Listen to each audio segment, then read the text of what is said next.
Well, we start today's episode with some sad news. Wobbly plant, poor little wobbly plant, usually sits over here. Many of you have commented that as I get fired up, wobbly plant wobbles, and wobbly plant did wobble a little too much and has now died. So anybody who wants to buy wobbly plant, you can't now. He's dead. But anyway, let's go.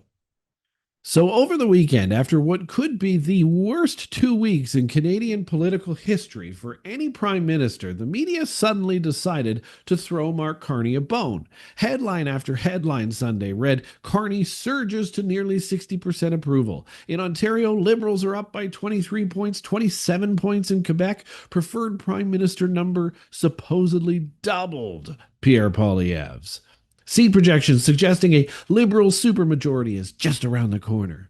You'd think Canadians collectively woke up Sunday and forgot about skyrocketing tariffs and no deal, ignored ballooning deficits, overlooked broken promises, and suddenly decided that Carney was the second coming of Winston Churchill, whom he often compares himself to, by the way. Only one problem, though: it's all fiction. A mirage, a narrative built on shaky polling methods, selective interpretation, and an obedient media echo chamber that parrots talking points instead of interrogating those talking points. And on today's episode, we're going to rip that story right apart. Not just because the numbers don't add up, and they don't, but because the way they're being presented to you is a case study in political propaganda. By the end of this episode, you're going to understand how these polls work, how they can be skewed, and why this entire weekend of headlines looks less like journalism and more like a coordinated PR rescue operation for Mark Carney. Let's go. Welcome to Bakes on Things. Welcome back to Bakes on Things. I'm Chris Baker. Thanks for joining us on this one today. Polling, by the way, isn't magic. It's statistics, and like any statistic, it's only as good as the methods that are behind it. The pollster doesn't ask 40 million Canadians what they think. They ask maybe 500 to 1,300 or sometimes less. Then they extrapolate those results to claim they know what Canadians are thinking. That's fine in theory, but in practice? Well, small sample sizes create huge margins of error. Plus or minus 3% sounds small, but on a two-party race, that's a potential 6-point swing. That's the difference between a close race and a massive lead. And then there's the methodology behind the entire poll itself. Some polls are done online through self-selected panels. Those panels often overrepresent people who are politically engaged and underrepresent people who don't answer polls, which in Canada tends to mean younger voters, lower income voters, and rural voters. Other polls are done over the phone, which skews older, more urban, and more likely to give the socially acceptable answer here, especially if the pollster is asking about a figure like a prime minister. So, social desirability has a bias to it. And social desirability bias is often called the Bradley effect. And for liberals who doubt it, look it up. It has been well documented, and people will tell you, or tell a stranger rather, on the phone what they think is the polite or acceptable answer, not necessarily what they'll do in the voting booth. And that can inflate numbers for incumbents or established candidates because it's easier to say you support the government than to invite judgment from the voice on the other end of the line. And then we have to talk about aggregators, because this is more smoke and mirrors. The Toronto Sun story specifically cites Polling Canada, an aggregator, as proof of these huge leads. Here's the thing. Polling Canada doesn't do original polling. They compile other polls, average them, and post the results. Now, normally that probably sounds fine until you realize that if one or two polls are outliers in favor of Carney, the aggregator can still tilt dramatically in his favor. Imagine an average of 4 polls. 3 show Carney at 50%, 1 shows him at 60%. That one poll drags the whole average up and creates the appearance of momentum.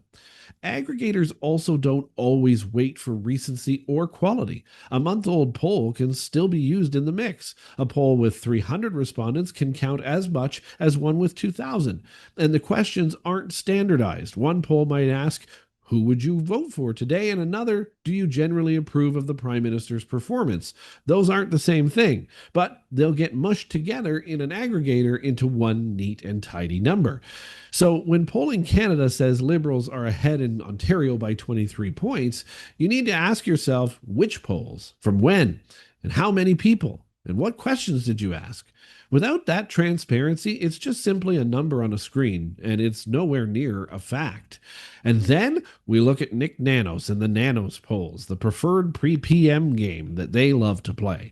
The story the story being the one in the Sun, also leans heavily on Nanos research, claiming Carney is preferred by 51% of Canadians compared to Poilievre's 23%.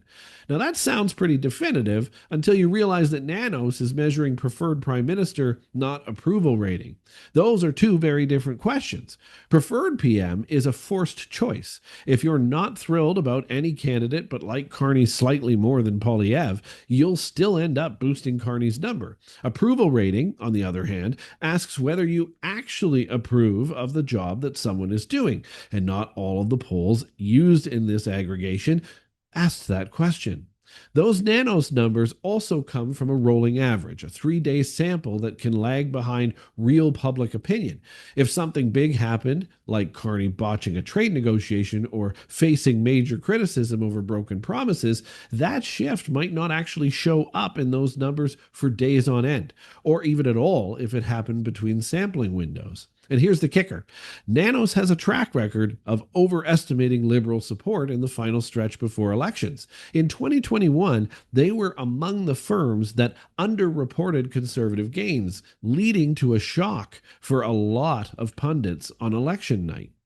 And then there's this magical 60% approval number that came out of nowhere. And nobody really seems to know how they're getting to this number, because the claim that almost 60% of Canadians approve of Carney's performance supposedly comes from the Angus Reid poll. But go looking for the actual Angus Reid release where it says that, and it's not there anywhere. Abacus Data, a reputable firm, has Carney at 50% approval, and that's down from earlier in the summer, not up, not surging, down. This raises a serious question. Did the media actually see a poll, or did they just repeat a number that was fed to them? And if they did see a poll, why didn't they link to it or quote the methodology? Because without the full questionnaire, the sample size, the weighting, and the field dates, that 60% number that they gave us is absolutely meaningless. It's a talking point at best and not a data point at all. But none of the media stories include links to any of these polls. Why? Because this story was planted. Now, there's also a provincial sampling bias. Here's where we get into the real mechanics of how a national number can be manipulated very easily for Mark Carney. If you oversample certain provinces where the Liberals are strong, say in urban Ontario and Montreal, and undersample the prairies, you can artificially inflate the national approval figure by quite a lot. For an example, if you surveyed 400 people in Ontario and only 50 in Alberta, the national average will tilt toward Ontario's political leanings. And because Ontario has more seats, pollsters can claim that's reflective of the national mood, even if it completely misses regional realities.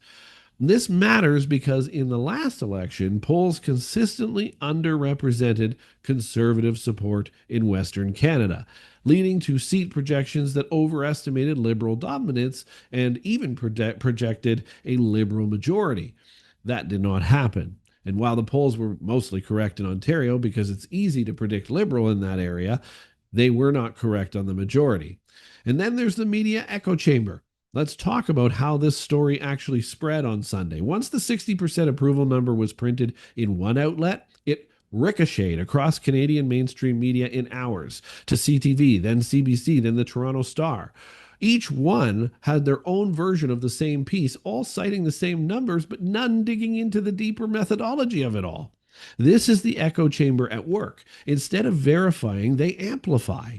Instead of asking hard questions like, where is that poll? Or what was the sample? They rush to feed the narrative to you. And the narrative this weekend was, Carney is popular, Carney is strong, Carney is untouchable despite all the failure. That's not journalism. That's public relations and trying to pump him back up. And when the entire press corps participates, willingly or not, it becomes propaganda. And then there's this rumor of a coordinated push of this polling data. There is supposedly an email out there, which I have not received. And if you have it or have access to it, I'd love to see it. But there's been a rumor, unverified but persistent, that a liberal aligned think tank circulated this poll to major media outlets with the explicit request to help distribute it. Now, I don't like reporting on rumors themselves without proof. Is there hard evidence? Not yet. But the uniformity of coverage, the lack of methodology transparency, and the timing right after 2 weeks of the worst weeks of Mark Carney's leadership make it hard to ignore the possibility of a potential coordinated push here. If you have more information, feel free to send it to my email. But here's why this all matters, coordinated or not. If the numbers are inflated and the narrative is false, then the public perception of political strength is being manipulated by a paid off mainstream media, which means they are a state run media. That perception influences donor confidence, party morale, even international relations. A PM portrayed as riding high at home can project strength abroad, even if the strength is paper thin. For democracy to function, polling needs to be transparent and media needs to be skeptical. When both fail, the truth becomes whatever the most powerful voices say it is. And that's what we're seeing here in this distribution of this polling. But also the fact that they won't share where the polling comes from. And when you search it, you can't find it. So here's the reality. There's no credible evidence that 60% of Canadians approve of Mark Carney right now. The best data we have puts it at 50% and falling. The big leads in Ontario and Quebec come from an aggregator mashing together mismatched polls. The preferred PM stat is not the same as approval, and the media didn't bother to explain that difference to you at all. This weekend's coverage wasn't an honest snapshot of public opinion. It was a photoshopped portrait touched up for maximum political effect in favor of the Liberal government. And until Canadians start demanding the raw files, the sample sizes, the crosstabs, the exact questions, the emails, we're going to keep getting spin sold to us as fact. Thanks for watching Bakes on Things. I'm Chris Baker. Don't forget to like, subscribe, and comment, and make sure you have this conversation with me in the comments. Do you think that we are ever going to get links to the polling links that were used for these reports?